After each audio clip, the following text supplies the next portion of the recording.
Hoy, sana all inaabutan ng pera. Papa, sana all na lang talaga kayo mga mare dahil itong aking Diyosawa ay nag-abot na naman ng napakaraming pera. So bago ko pa nga sasabihin sa inyo mga mare kung bakit inaabutan ako ng pera ng aking Diyosawa ay kumain na muna kami dito sa aming paboritong ramen. Medyo gabi na rin kasi yan mga mare kasi hinintay nga namin itong kanyang partner. Inabot na nga kami ng alas 9 Ang bala kasi talaga namin kumain doon sa Julian sa tapat ng simbahan pero sarado na nga nung pumunta kami. At paglipat nga namin dito buti na lang talaga bukas pa sila. Nagdali-dali na nga ako nagpaluto dyan mga mare kasi baka masaraduhan na nga. At sakto pagkaluto na ng aming in-order, dumating na nga itong aming kaibigan. Traffic, gid.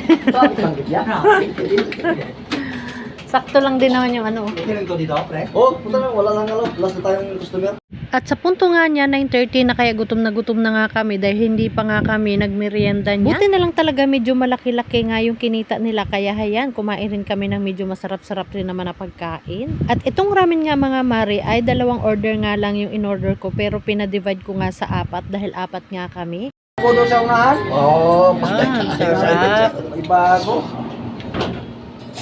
Kaya pag nire-request ko nga na i-divide yung ramen ay okay lang din naman sa kanila. Dahil kilala na nga ako dito mga mare dahil dito nga nagtatrabaho itong aking kapatid na nasa Dubai na. Sayang nga mga mare at wala na dito ang aking kapatid kasi pag kumakain kami dito noon nung nandito pa yung aking kapatid ay malaki din yung discount na binibigay nila sa amin. Dahil medyo pricey nga dito mga mare pero okay lang din naman kasi kayang-kaya lang din naman ang mga bulsa namin kasi nga may blessings kaming dumating. Kaya thank you Lord sa blessings nakakain kami ng masarap. At naway mas marami pa kaming blessings na dumating.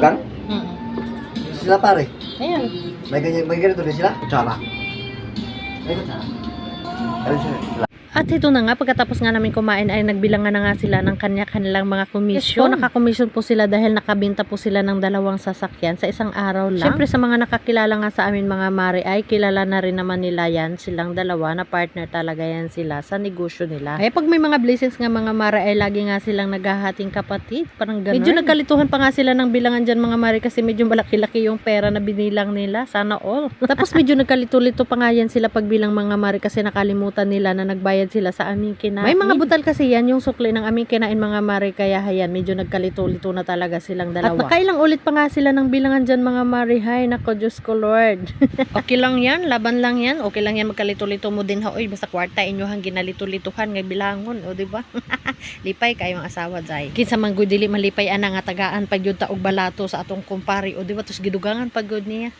Charis lang bayad bitaw na niya sa iyahang ano o GCash kay gapa GCash na siya sa kuha cash in cash out ganun. Tapos bilib pud kayo ko ni akong banaher ba kay ginahatag yun niya tanan sa kuha or gabilin nang siya kanang tights namo so ginabawasan kasi namo na og tights para sa Ginoo syempre sa mga blessings pasalamat ta kay gitagaan tag blessings so naagi tights para sa Ginoo. Kaya thank you Lord God sa blessings.